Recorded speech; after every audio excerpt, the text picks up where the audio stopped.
Hello and welcome. I am Thomas Porteus and you're watching The World Report. Let's take a look at the top headlines this hour. 4 different wildfires continue to ravage Los Angeles as the death toll reaches 16. Senior officials, including the LA mayor and fire chief, have defended their positions. South Korea confirms that Ukraine has captured 2 injured North Korean soldiers. Ukraine claims to have struck one of Russia's largest oil refineries in a drone attack. Israeli Prime Minister Benjamin Netanyahu sends Mossad director to Qatar for ceasefire negotiations. Meanwhile, Israel continues to pound Gaza, killing 8 people in a school-turned-shelter. 4 IDF soldiers were also killed in the region. South Korea's president will not attend his first impeachment hearing. The president skips court amid protests for and against him. These comes after he imposed martial law on the 3rd of December last year.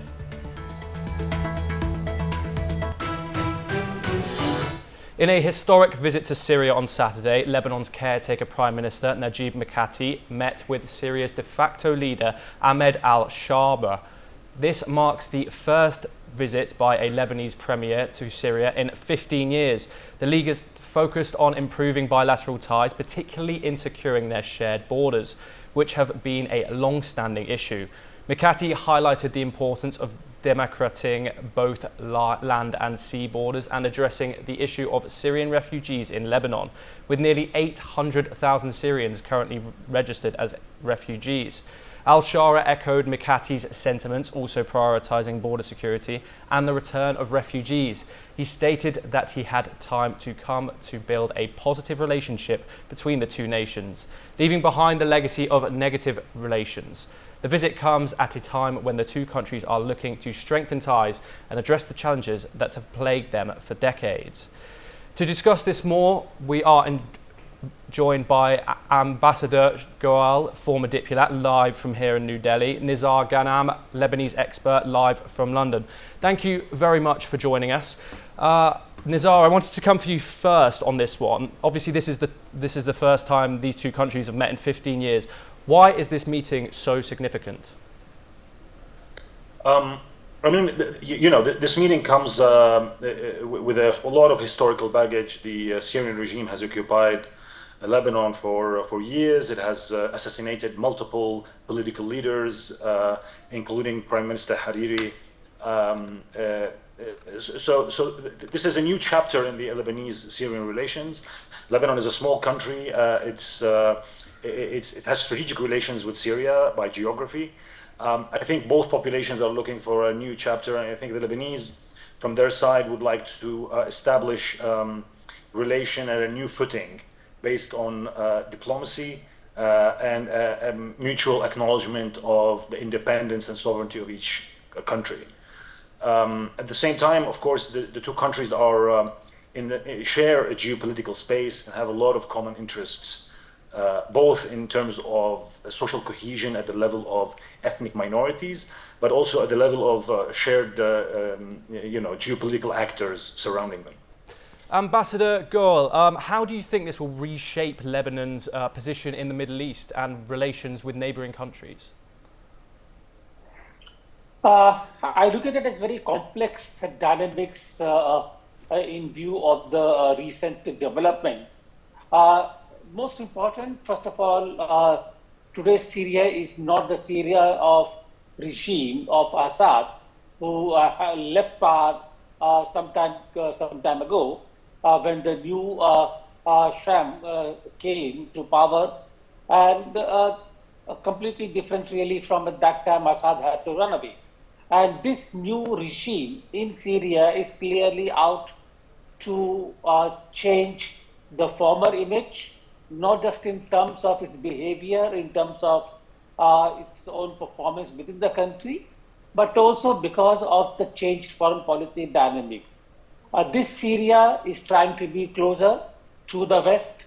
This Syria is trying to be closer, trying to act differently in the region, in the sense that earlier Iran was playing or casting a significant influence in both Israel and both Syria and Lebanon, Lebanon through Hezbollah, and Syria obviously through the pro-Shia elements of Iran. That has changed completely now, and Syria is looking for a new place. Similarly, with the not decimation, but reduced, severely diminished influence of Hezbollah in Lebanon, Lebanon is also changing track.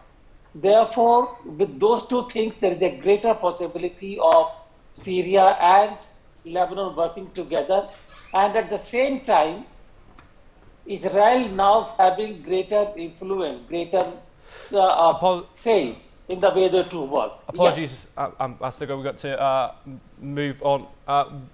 Nizar, we heard that there are 800,000 Syrian immigrants in Lebanon right now. How realistic is it for the Lebanese government to facilitate their return? I mean, if stability ensues in Syria, the return of the Syrian refugees is a matter of time. I think that actually with this transformation of the regime, because you see the majority of the Syrian refugees in Lebanon were Sunnis, Sunni Muslims driven out of Syria. With this transformation, you placed Syria back in a more stable situation where all these refugees can go back. And I think there has been a diffusion of great tension. Lebanon was on the brink of also social unraveling because of the refugee question in Lebanon. I think this is what Prime Minister Mikati was in Damascus for. Part on the agenda is the logistics of the return. I think with the right international backing of Syria and the regional backing of Saudi Arabia and Turkey, there will be security guarantees for a smooth return of the refugees. Let's hope. It remains to be seen, of course, how the transitional government in Syria will handle this transition. Ambassador Gul, Lebanon has an ongoing economic crisis. How could relations between Damascus and Lebanon help lift Lebanon out of this crisis? In fact, that is precisely also the reason that Lebanon will want Syria to take the refugees back to the country. But at the same time, the issue is Syria also requires considerable financial and economic support to be able to do so. And that's the reason Syria has been asking for the sanctions to be removed, and financial support from the West. I don't see any signs of this financial support coming from the West or anywhere else to Syria. And I think till that happens, it is going to remain a situation of great uncertainty, but greater increasing imperative. Thank you very much for joining us, both of you. We appreciate it.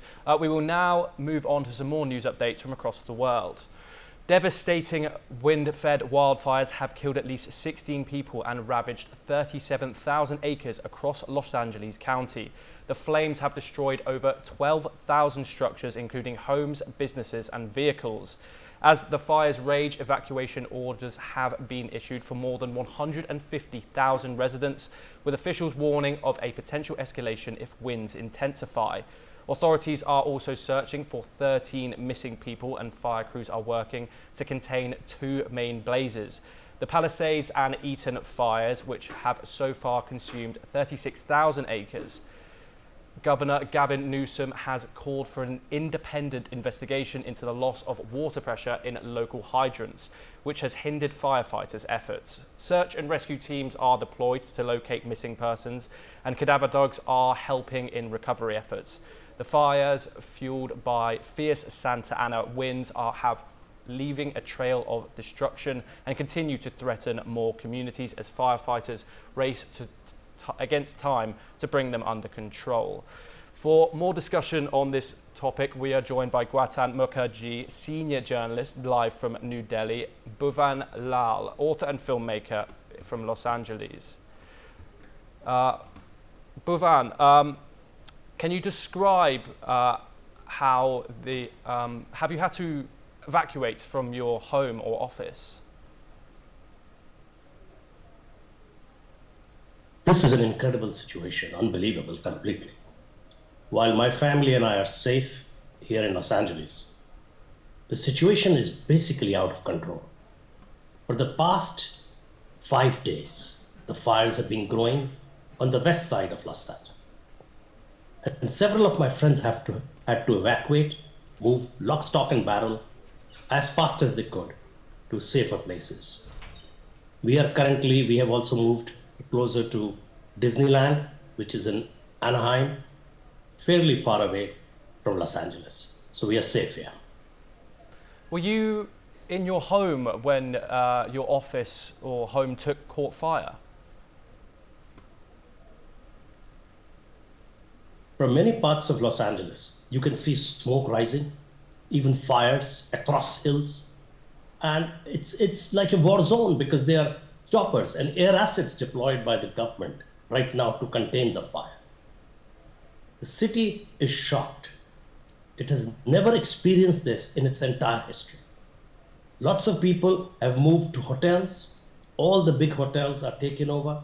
All the shelters are filled with people. Many people have pets and they have to move with their pets and take care of their pets. Some people keep horses on their backyards. And Whereabouts are you living right now?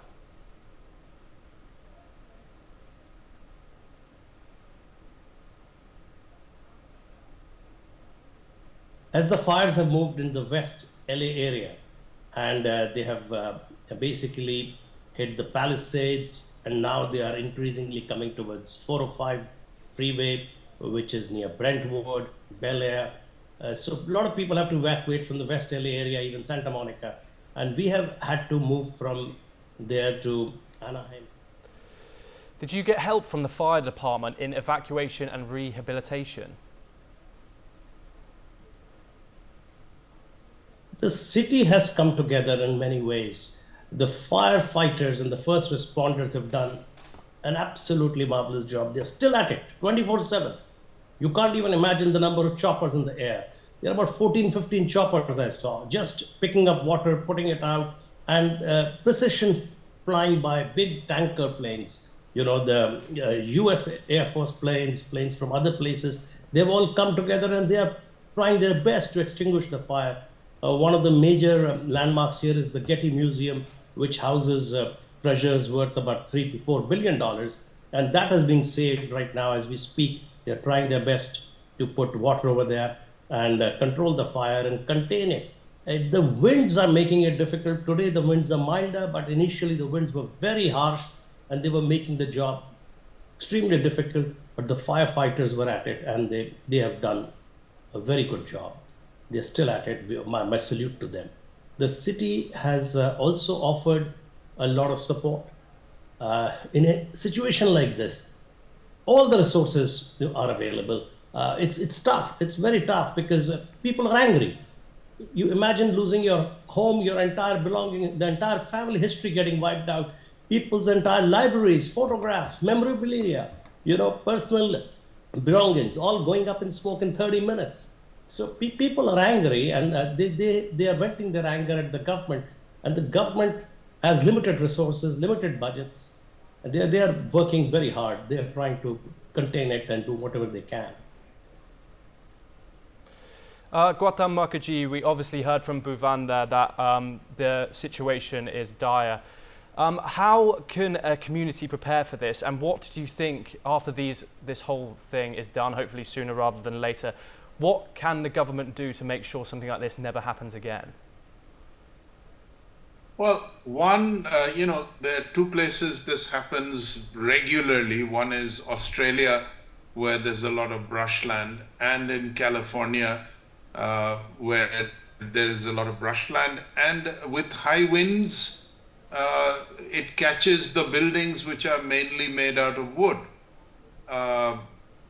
So it's extremely difficult.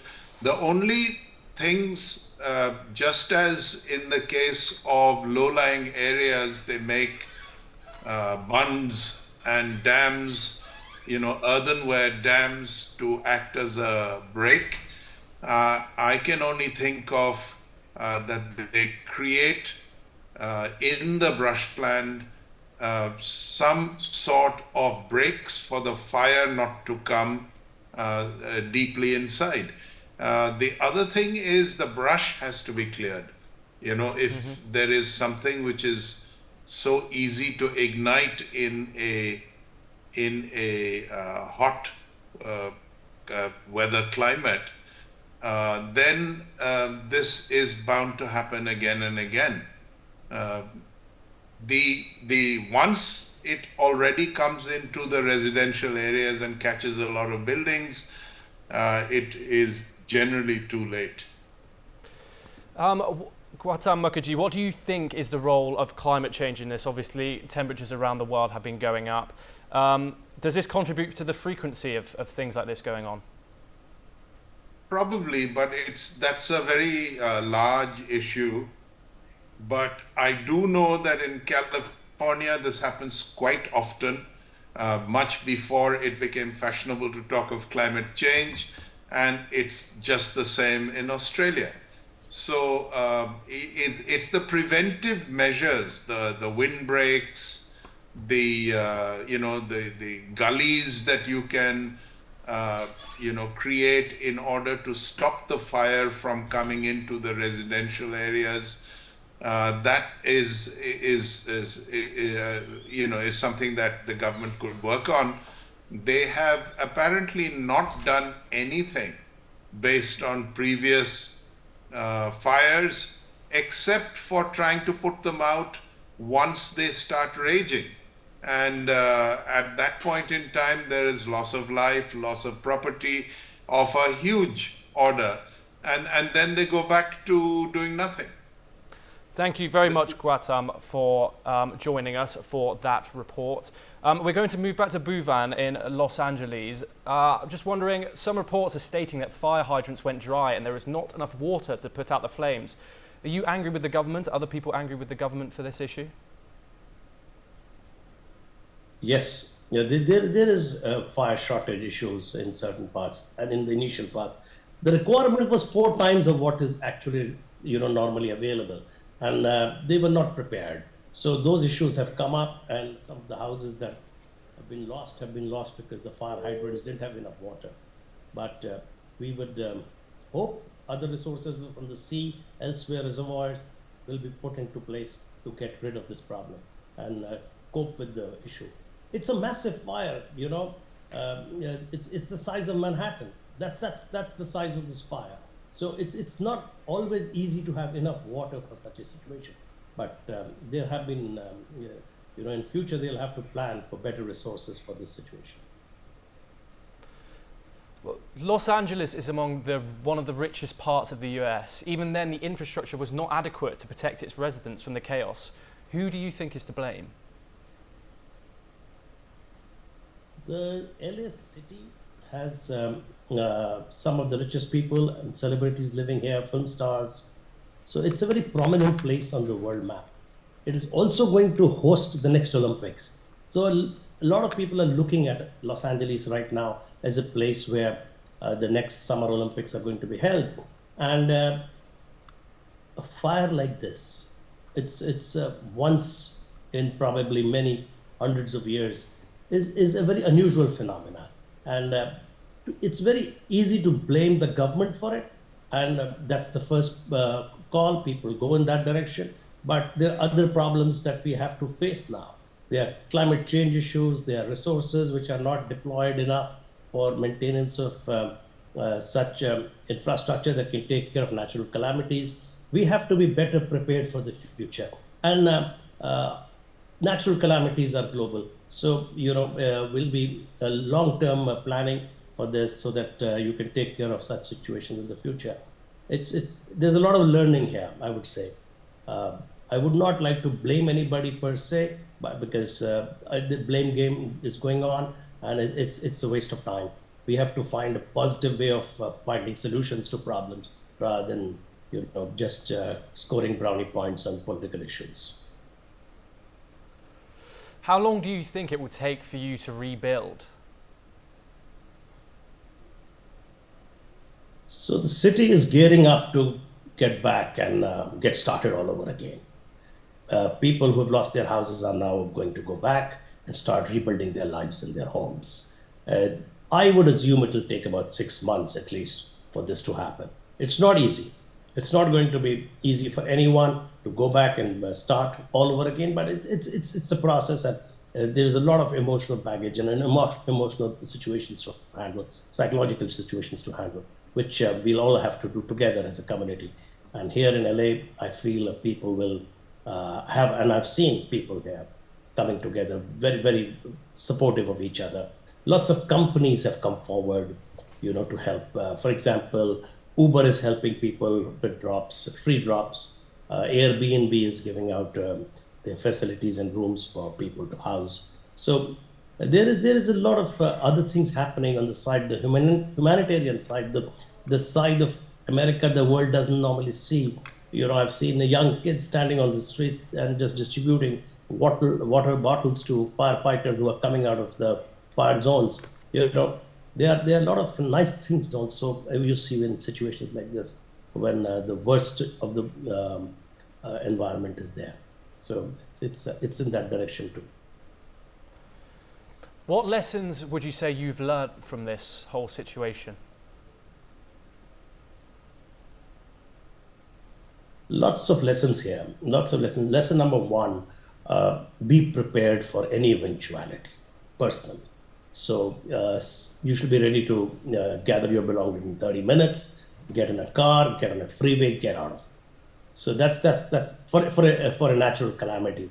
And this region is also prone to earthquakes. So people normally keep themselves ready and are ready for such situations. But going forward in the future, you will need a lot of that. A lot of people will have to have, for example, I'll give you a very specific example. A lot of people have electric cars. So the electric cars got into a lot of trouble.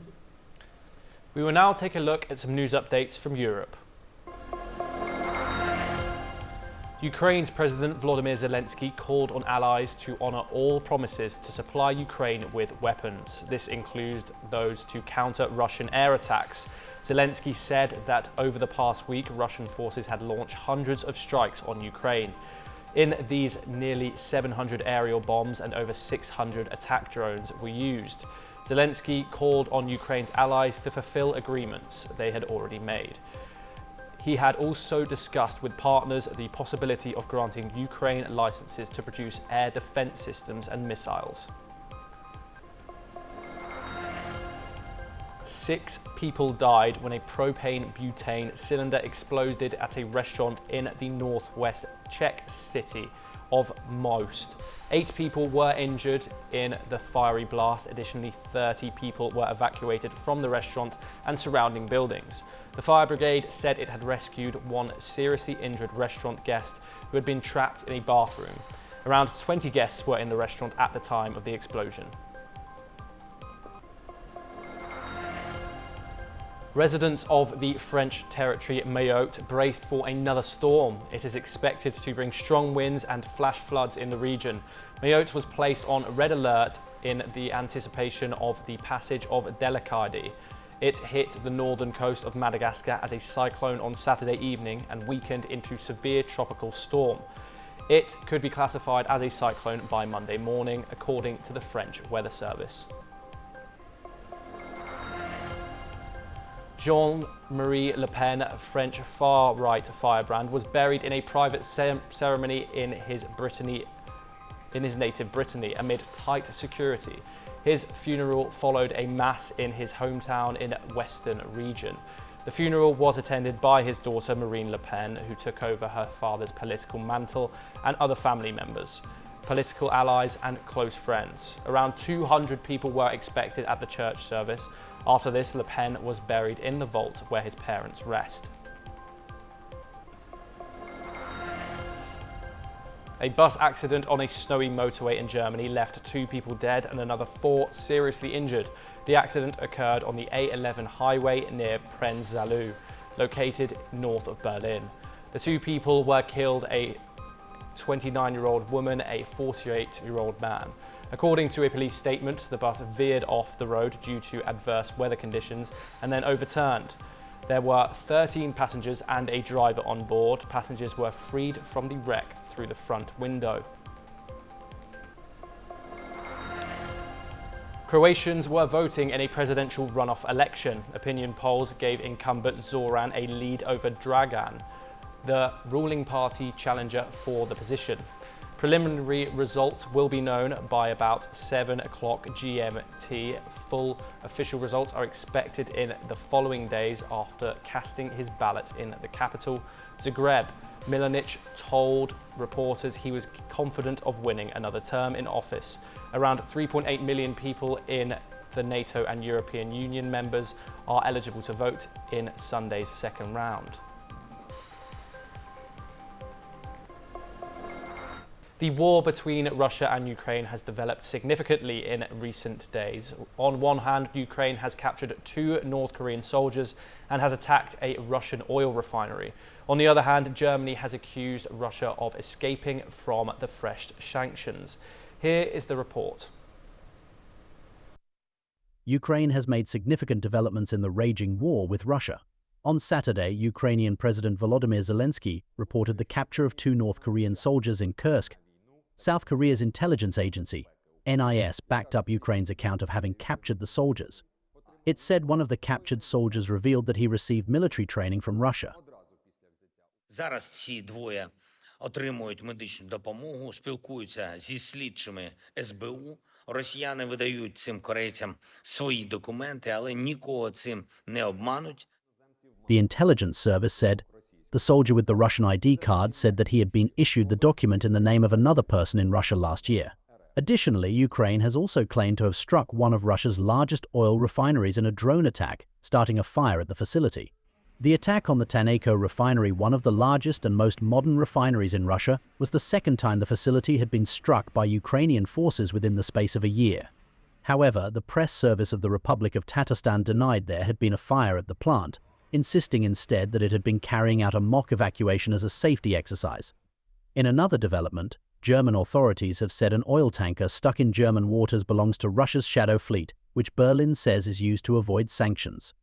Germany's maritime authorities earlier said that the Panamanian-flagged ship, known as Aventin, had lost power and steering, meaning tugboats were deployed to secure the vessel. Russia, which previously declined to respond to accusations that it uses a shadow fleet, has not yet commented on this incident. Bureau Report, NewsX. That is all we have time for. Now we will be back with more international news updates.